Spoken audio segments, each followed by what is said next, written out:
The new U.S. strategy in Syria includes bringing back water and electricity, getting kids back into schools, reopening hospitals, and training security forces.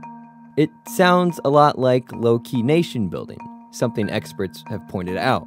But according to Secretary of State Rex Tillerson, it's not.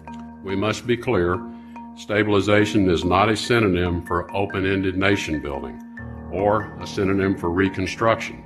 Here's the thing, the goals the U.S. wants to achieve in Syria all require the kind of stuff that makes up nation building, just on a smaller scale.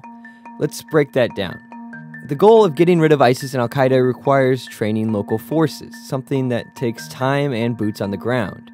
In January, the U.S. anti-ISIS coalition said it was planning on training around 30,000 members of a security force to be stationed throughout northeastern Syria. The goal of getting refugees and internally displaced people back home requires building city infrastructure and securing territory.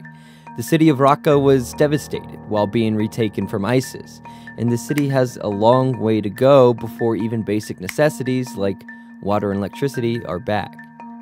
And if the U.S. doesn't want Syrian President Bashar al-Assad to be in power, that requires rebuilding state institutions that can then transition into part of the new government.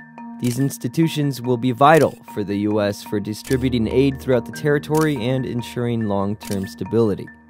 As much as Tillerson wants to set stabilization efforts apart from nation building, those two things are hard to separate. The new Syria policy he's outlined has all the parts of nation building, except for it's on a more localized scale, taking place in northeastern Syria instead of being a countrywide effort.